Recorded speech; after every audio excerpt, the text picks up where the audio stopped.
Auston Matthews flies to Germany for some treatment for the unknown injuries this caused for concern. We'll talk about that and the Ryan Reaves suspension and more injury news as the Leafs depth gets tested. You're listening to the Locked On Leafs podcast, part of the Locked On Podcast Network. It's your team every day.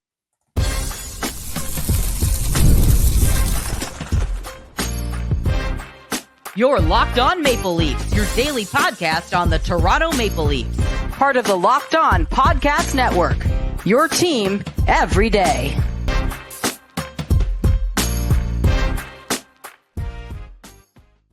Hello and welcome into the Locked On Leafs podcast, a daily Maple Leaf-centric podcast hosted by myself, Mike DiStefano, and my co-host, Dave Morassutti. Today's episode is brought to you by Indeed. Still searching for a great candidate for your company? Don't search, just match with Indeed. What's going on, Dave? Welcome back into Ontario, pal. Spent the last few days, last week basically, out in BC covering the Grey Cup. Congrats to the Argos, our fellow Toronto team here. You're covering the parade today too. How did it all go? Good. It's nice to be back in the office. It's comfy chair now, back in the comfy chair. But yeah, no. So it's funny. A friend of mine made a joke. He's like, we've covered more Argos championship rallies than Leaf playoff series victories in the last 5 years. Sorry, 7 years. In the last 2 years. Even. Last 3 years. Last 3 years there have been more championship rallies than there's been a series winning rally, if you want to call it that. The Argos are the true standard in the city, apparently. But I mean, it's a lot easier to win a championship when there's only 9 teams in the league compared to the 32 that Toronto has to go up against. And let's get right into it because we got a busy show today. Obviously, lots of news coming out of Leafland. Brad Treliving spoke today. He had an update on Auston Matthews. Yesterday, he had some updates also on talked about the Ryan Reaves suspension. We found out a little bit more about the Calle Jarnkrok injury, and now David Kampf is scheduled to be out for the game tomorrow against Vegas. So lots of news to get into. And we just had our first coach firing as well. Jim Montgomery out in Boston, Dave. So the Bruins, the first team to let go of their head coach. We'll get into that also in a little bit. But I guess let's not bury the lead here, pal. Auston Matthews, who's been out of action. The last time he played was on November 3rd. Went from day to day. All of a sudden, he was on retroactive IR. And then all of a sudden, he wasn't skating. And now he's not even in the country. He's out in Germany getting some treatment for this unknown injury. And the Maple Leafs doctors are with him. Apparently, he's familiar with this doctor. He had done some work with him in the past. But I don't know, man. It's really weird to wake up and hear the news. Now the Leafs, again, are trying to say no setbacks, no problem, this, that. Mm-hmm. But, I mean, clearly there's an issue here. If he feels like he needs to go out of country to Germany for a specialist for some sort of injury, there's something going on. Yeah, especially you also wonder if it's also the player driven, right? He's just I need to go and see this guy. It's whatever we're doing here isn't working to his satisfaction. No player knows their body better than themselves, right? Obviously, doctors are experts and stuff, but the players kind of know when something's not right and something's not working for them. And look, this is not the first instance we've heard of a player go and get treatment in Germany. For any NFL fans know, Christian McCaffrey decided to go and get some treatment out in Germany for his Achilles tendonitis. So something in the water in Germany apparently that makes athletes want to go over there, which doesn't surprise me. They're pretty advanced in a lot of medical. That's it. Good doctors. Treatment. Good doctors out there in Germany. Good doctors. Yeah, so obviously it's not great to hear that someone has to go to another country. This is an extensive trip, right? Obviously, Treliving said that the Leafs doctor was there as well. Mm-hmm. So I know Elliot Friedman kind of said don't get too fixated on the destination. But at the same time, it's it's kind of is a talking point because what players generally go to Germany to get a training, to go get work done when you're trying to figure out when he is even going to come back. Yeah, and again, like they keep saying there's been no setbacks, but there obviously hasn't been improvement either. And if you're Yeah. not going forward, you're going backward, is a saying that, a lot of people live by. So that could be the situation here where it's not getting worse, but like it's not getting any better. Let's go and see what's going on here. And look, the Leafs do have a really soft part in their schedule right now. Like tomorrow's game against Vegas is their only game this week. Like their next game isn't until Sunday, and they just played on Saturday. So, this is a week where if you are going to do some cross-continental traveling and get away for a couple of days, I guess this is it. You're only going to miss one game, possibly two. Brad Treliving did say the goal is to have him back in town this weekend. Might skate and play on Sunday, but they're saying more likely that his timetable could be to return to the game in Florida on Wednesday, so a week from now. So that is the current timetable for Auston Matthews. I was a little surprised actually to hear Treliving give some exact dates, to be honest with you. But for me, that kind of eased the concern. I don't know about you, but when he's talking about, yeah, maybe he'll play Sunday, or maybe we'll aim next Wednesday against Florida seems a little more likely. It's like, okay, so there's not a serious injury. So that does kind of go to potentially what Elliot was talking about. But it's just bizarre how it's lingered around for this long, and all of a sudden now he's going to Germany, and it's like, what the? I just want to know what the problem is here. Like we talking back, we talking shoulder.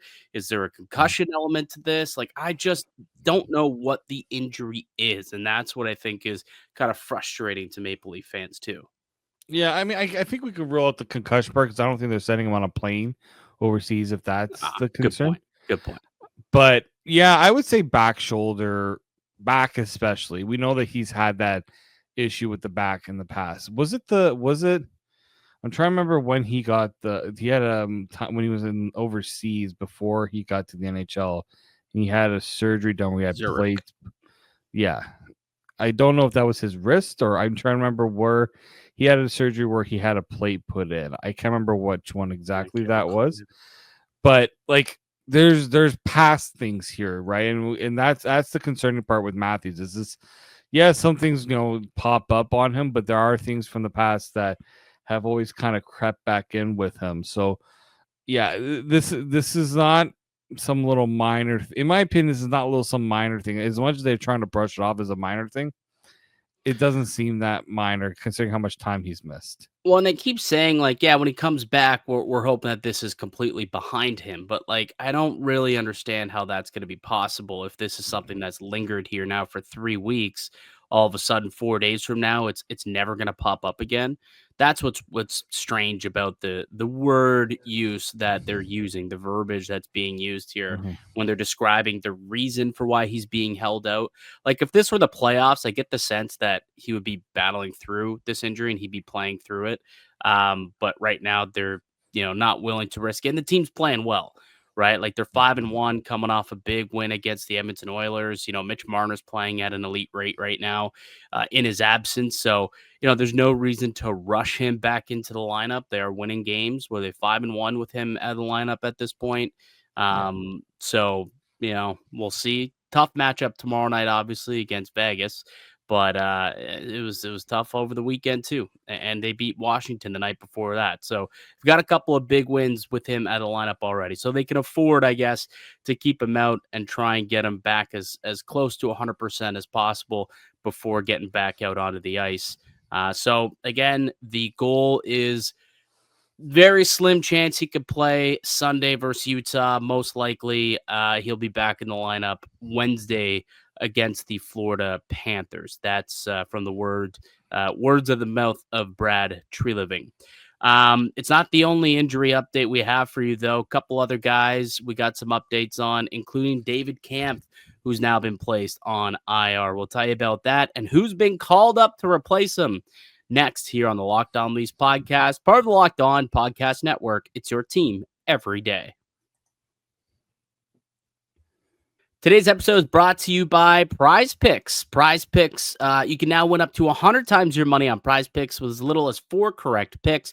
Prize Picks is the only real money daily fantasy platform with an injury insurance policy, so your lineups stay in play even if one of your players gets injured or if your player leaves in the first half and doesn't return. Prize Picks keeps your lineup live. Prize Picks put its members first, so all withdrawals are fast, safe, and secure. When my picks hit, I can get my money in as quick as 15 minutes. Sign up today and get $50 instantly when you play $5. You don't even need to win to get the $50 bonus. It's guaranteed. Prize Picks is the best way to win real money this hockey season. Which players are going off? Which ones aren't? Make your picks in less than 60 seconds and turn your sports opinions into real money all season long with Prize Picks. Download the app today. Use the code LOCKEDONNHL. You'll get $50 instantly after you play your first $5 lineup. Prize Picks. Run your game. Welcome back into the Locked On Leafs podcast. Mike DiStefano, Dave Morassutti with you as we are each and every weekday, Monday through Friday. You can find the Locked On Leafs podcast wherever you get a podcast at, and you can also find us up on YouTube as well. Big win over the weekend, though, Dave. We unfortunately weren't able to get a podcast done yesterday. Both of us travel issues, but massive victory, and Mitch Marner called game in overtime against the Edmonton Oilers.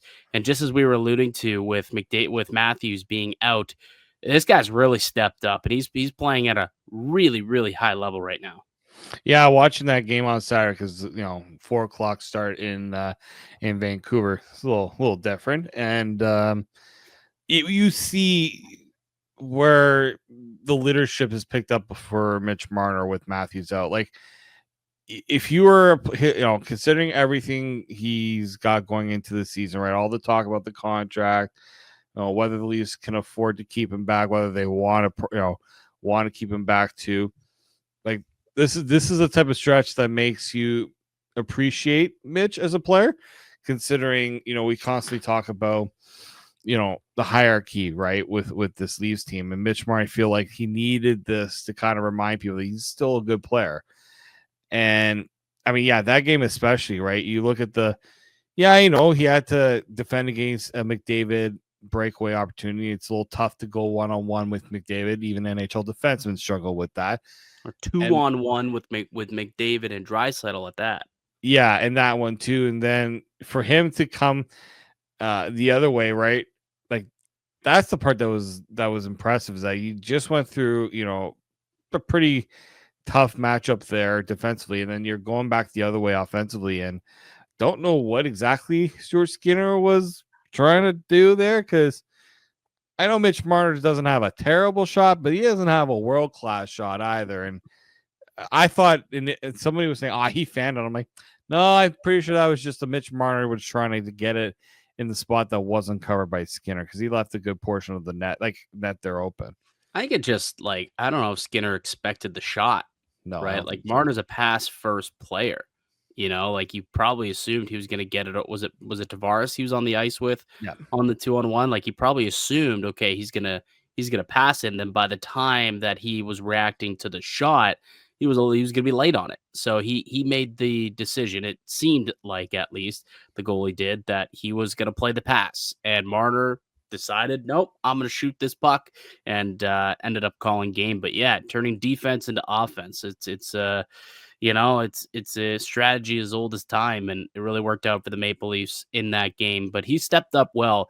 I think tomorrow I want to get into a conversation about whether or not it's the right time to pick up contract negotiations for Mitch Marner. So I think we can get back into that conversation a bit tomorrow. But a lot more came from that game, including a 5-game suspension from Ryan Reaves. The check to the head to Darnell Nurse, a really scary scene from Darnell Nurse, especially when they showed, and then there was blood streaming down his face. It kind of reminded me a little, clearly not as bad, but of the Tavares situation in the bubble against the Montreal Canadiens, just seeing the blood streaming down the face, and then the trainers trying to clean him up. And luckily it was not as bad, and he was able to skate off on himself, as opposed to Tavares, who was stretchered off. But Ryan Reaves, a very dangerous play, and he gets 5 games.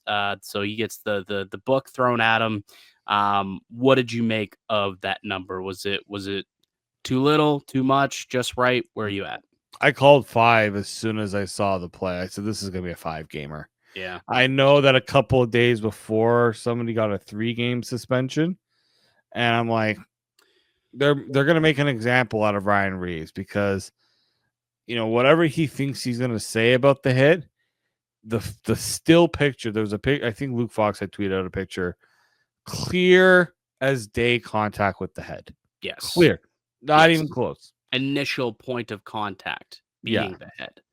And the problem is how the angle he took for the hit too, right? I understand. Not the fastest skater, right? So you're going to take any opportunity you can to get to the player.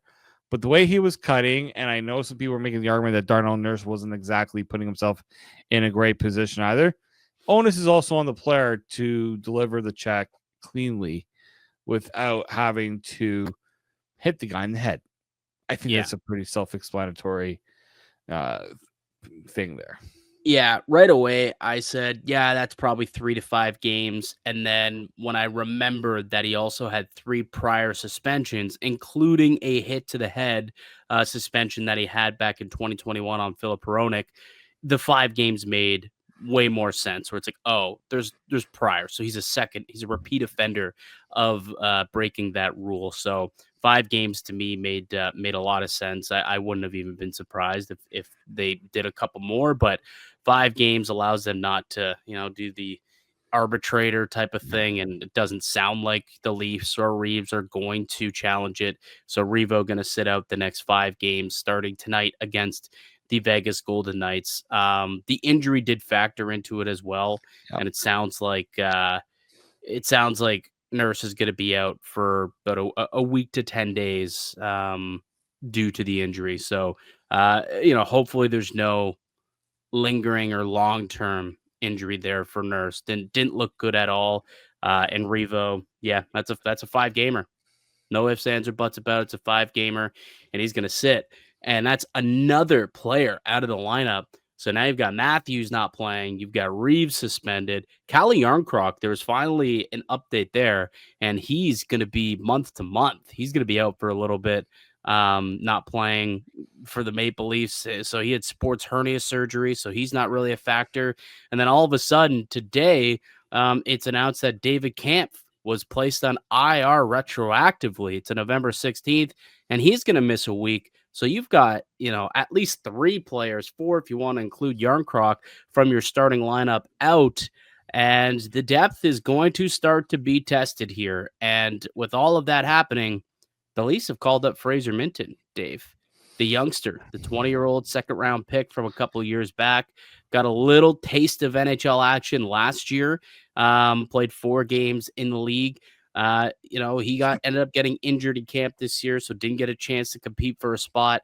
But in 5 games with the Marlies to start the season this year, Dave, he's got 2 goals, 2 helpers, and he's been all over the ice. And he gets the call up. He's with the Buds. He skated in practice today and looks like he'll get an opportunity to play in his first game of the season. Yeah, that was a strange one. I'm like, did everyone get hurt while I was away? Like, you know, like here, Domi is dealing with something. Kampf is hurt. Domi's been dealing with this for a week or so now because he missed a couple practices last week too, and he's kind of just playing through it. Right, and so the depth is like, now we're going to see how the Leafs do without David Kampf. We talked a lot about whether he'd be a player that the Leafs would have considered moving, at some point, considering their need to, open up some space, but also maybe even make some improvements. And with Matthews gone, he's taken on a much bigger role in the penalty kill.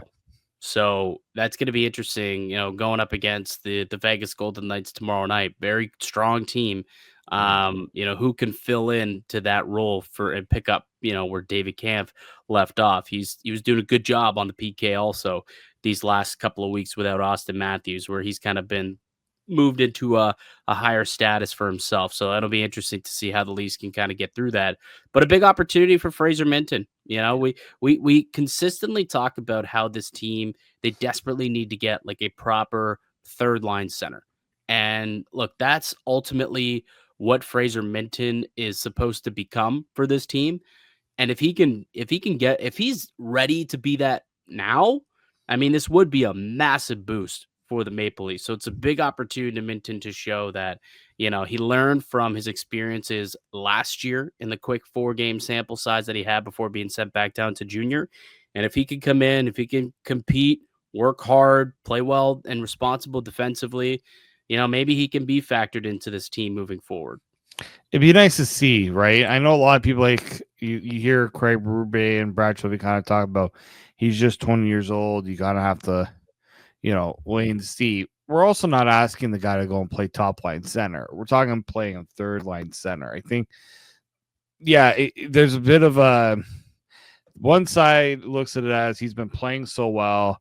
Let's call him up. The other side's like, well, it's only been a few games. Like, let's not rush things. But yeah, the Leafs are in a position right now where I feel like you got to reward him. You have to reward for what he's done. Very tough situation where he was out with the ankle injury, so he needed time to get back into the swing of things. And I mean, he's looked pretty good so far in the Marlies, right? And so there's a lot to like with Fraser Minton. I do want to see what it's like. And you heard Brad Shelby kind of talk about not wanting to go out and make a deal and try to really look for a way to improve things internally, right? You don't want to have to go out and make a trade at this point of the year to fill a need now. You want to save your bullets for when you really get a good grasp of what exactly you're going to need heading into the trade deadline. Center still remains. Yes. Like they need a center. Even with the guys they have, they need another center. And I think Treliving realizes that, and he's like, let's exhaust some internal options before we really have to go out and make that deal for a center.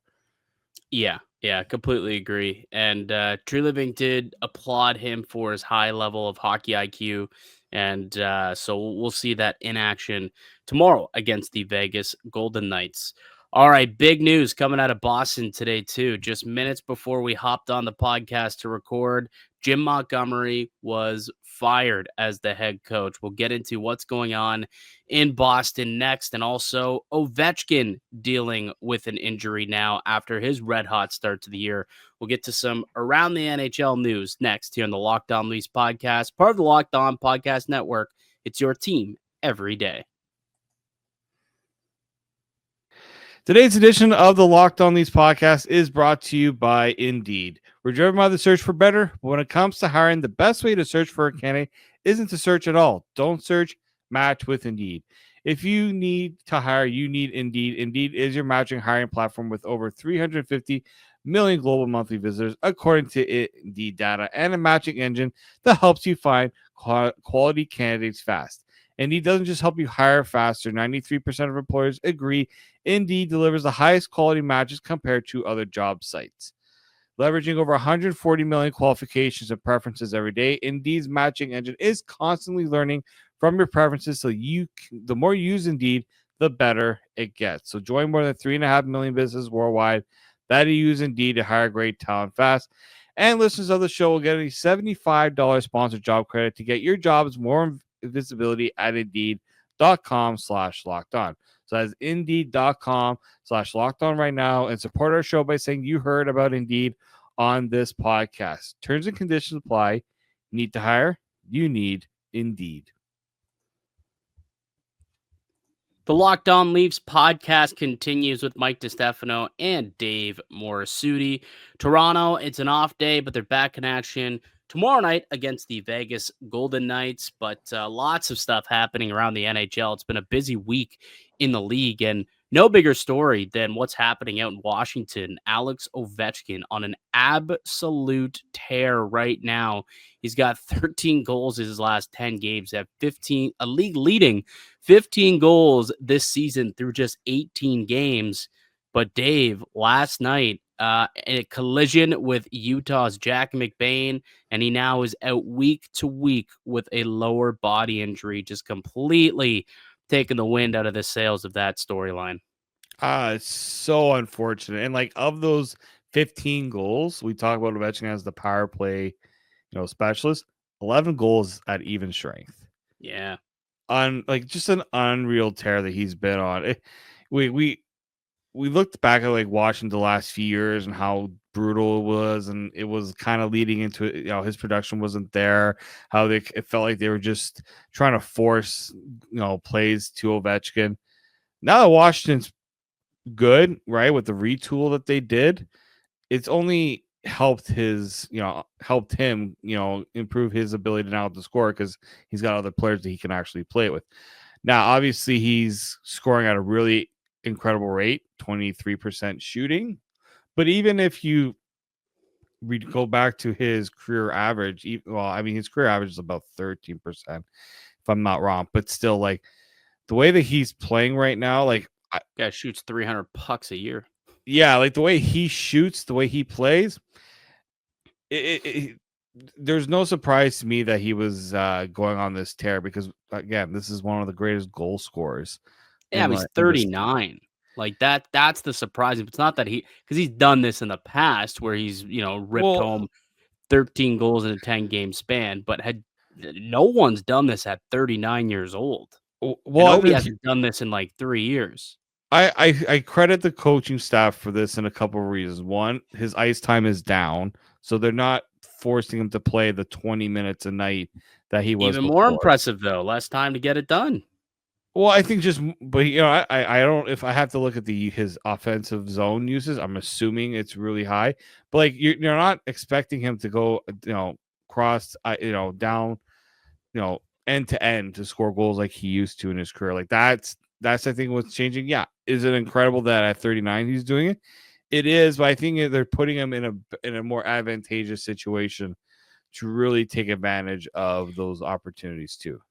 Do you want to be shocked? Oh man, how bad? How off am I on this? This is his lowest ozone start usage since pre-COVID. Pre-COVID, wow. Since pre-COVID, so this is his ozone starts are 77.6%, which is the lowest it's been since the 2019-20 season. Wow. Last year was 80%, 80% the year before that, 82% the year before that, and then like 0.3% higher in 2021, the shortened year, and then pre-COVID, you got to go all the way where it was 63% was his ozone starts percentage. But yeah, it's been 5 years actually since he's been high. So the usage, even everything has actually gone is going against Ovi. And that's, I think, what makes it even more special. Everything is going against Ovi this year compared to other years, which makes what he's doing even more special. That's what's crazy about it. It is, but I mean, here's the thing too. Washington's a deeper team, and he's now playing with. I know he's playing with Dylan Strome at least the last couple of years, but they got some good talent on this team. They went on. Yeah. Teams could just be like, let's stop Ovechkin. Let's just put all of our attention on Ovechkin. Now you got Connor McMichael, 12 goals for Connor McMichael, right? Dude, Alexei Protas. Who heard of that guy before the season? He's a point per game player, right? You got Andrew Mangiapane on the third line on that team. They've done a really good job in Washington to really help. I think that's really what it is, in my opinion. Is it's a deeper team. The blue line's been reinvented, right? You had Jacob Chipper in the offseason, Matt Roy, the big signing for them, and then we had the Rasmus Sandin trade from a couple of years ago. And that's how you reinvent yourself. You don't just go out and draft guys. You kind of maybe get some guys who are a little bit younger. I mean, obviously a few of those guys were drafted by Washington, but you get some guys that are a little more on the way, so you're not having to wait for them to get up to speed. You've got some guys that are kind of almost are already there. Meanwhile, a team going in the opposite direction of the Washington Capitals, the Boston Bruins, just 8-9-3 on the year, a negative 21 goal differential after a 5-1 loss to the Columbus Blue Jackets last night. And the team has officially relieved head coach Jim Montgomery of his head coaching duties, and Joe Sacco will take over in the interim. So the Boston Bruins, the first team to can their head coach this season, that I also did not see coming. No, but isn't it glorious? Well, I shouldn't say I didn't see it coming. We've been talking about, Father Time Mm. catching up to this team for like the last 3 years, Yeah, but just they just continue to defy it. And it got to a point where you're like, I'm just going to stop fading the Bruins and stop betting against the Bruins. But of course, the time you finally stop is when they actually do fall. yeah. It's like blackjack. It's like you hit on 16 every time, you bust, and then the one time you say, you know what? No, I'm not hitting on 16, and then a 5 comes out and you end up losing the hand. That's what this feels like to me right now. I finally gave the Buffalo or the Boston Bruins a little bit of credit, and nope, not working out.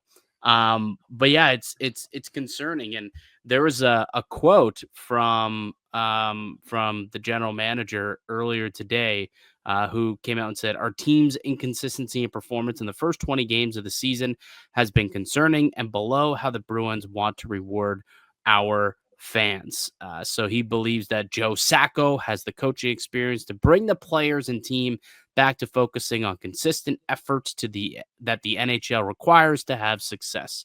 Um, so they're moving on. Montgomery won the Jack Adams 2 years ago. They had the greatest single season in NHL history 2 years ago, and now he's out. It's wild how quickly things have crumbled here for the Boston Bruins. Yeah, and I'm wondering, like, Jim Montgomery was taking a lot of the heat with this Bruins bad start. When does it also become Don Sweeney's responsibility too? Considering, look at the goaltending right now. They decided let's cut bait with Allmark, and let's bring in Corpusalo in that deal, and then let's not pay Jeremy Swayman until the last minute, forcing him to miss training camp. He has been brutal this year, dude. A 347 goals against and an 884 save percentage. He's been brutal. right? Show me a coach that's been fired. I'll show you the bad goaltending that's led to him being fired too. True. Then you look at the players, right? They went through all these change. This team has looked so different. Pasternak 8 goals. Brad Marchand 5 goals. Next on the list, Justin Brazeau with 4 goals. Former Growlers legend Justin Brazeau. Like, you look at the players they expected. Like, even look at like Elias Lindholm, right? The one of their big free agent signings, 9 points in 20 games, 2 goals. Yeah, 2 goals. That's not going to cut it. Matthew Poitras, who was one of their top prospects, 1 goal in 14 games. Just like, at some point, the general manager needs to start taking some of the responsibility for the team that's been put together here. And Zadorov was a great signing in terms of the adding some beef to that blue line. Yeah, paid way too much though. Paid way too much for it. They paid also to get Lindholm too, and those 2 moves haven't done in kind of what we kind of expected, which is overpaying for players for name and not delivering on what this team needs. So the Bruins are going to need a lot more than just a coaching firing to shake things back up, because there are some players that aren't playing well. There's also a team that's not built to compete against. I mean, look at the way that Tampa's playing this year. Florida's still good. Like, always tough in the Atlantic Division, and is finally catching up to Boston. You know what the sad part is though? Like, technically, as of now, in terms of points, they are in a wild card spot. Now, in terms of points percentage, they are not. But in terms of points, they are technically have the second wild card spot with 19 points, but they've played 20 games, whereas Tampa's got like 4 games in hand on them. Like, yeah, Tampa's got 4 games in hand, but Tampa's way in front of them. But even like the Islanders have 2 games in hand, and they're only 1 point back. The Senators have 2 games in hand, 3 games in hand, and they're 2 points back. So, like, in terms of points percentage, there are 2 teams that are ahead of them in the standings right now. But yeah, so it's not as though it has to be like a sharp, harsh turnaround where they've got to rattle off like 14 of 16 or something like that, like the Nashville Predators had to do, like the Edmonton Oilers had to do last year. They're making this change now because they believe that, things are starting to slide here. I think they lost 4 of the last 5 before making the move, and they wanted to stop the slide and start going in the positive direction before things got away from them. Because right now it's still very much in reach. The playoffs are still very much in reach and a salvageable season. They just gotta stop letting pucks into the back of their net. Let me see what they're expected. Like, I'm gonna go to Natural Stat Trick, and I am curious, what their like expected goals sit at right now in terms of per 60 minutes amongst the teams in the NHL. Because yes, like they've had terrible goaltending, but has it been equally as bad defensively? That's the question that I want to know. And expected goals against per 60. If you look at it, they currently rank Boston Bruins 2.4 at 5-on-5, which ranks 16th, which is right in the league average, which is pretty much where they are in the standings. So I guess that's kind of been a situation. They've allowed a lot on the power play as well. They've been incredibly um, terrible when it comes to taking penalties. They lead the NHL in that regard. So maybe that's another big reason for why they decided to move on from the coach. The discipline just hasn't been there from the team. Maybe Sacco can get this team honed in and be more disciplined. But yeah, not a good spot for the Boston Bruins and for Bruins faithful. They're not used to this. They're definitely not used to this, but still a lot of time for Boston to turn things around. I'm sure they'll continue to be in the mix moving forward because there's still some pretty good players out there. But maybe Father Time has finally caught up to the big bad Bruins. Is a lot more going on in the NHL, but why don't we can kind of get to it on tomorrow's show when we tee up Leafs and Golden Knights. But there's some news out of Edmonton, out of Vancouver.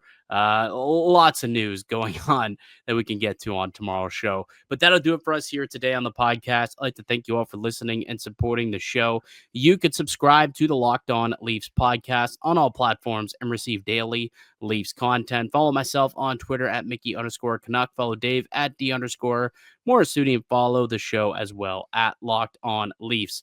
We'll be back with another episode for you guys tomorrow to tee up Leafs Golden Knights at Scotiabank Arena. But until then, keep it locked right here on Locked On Leafs.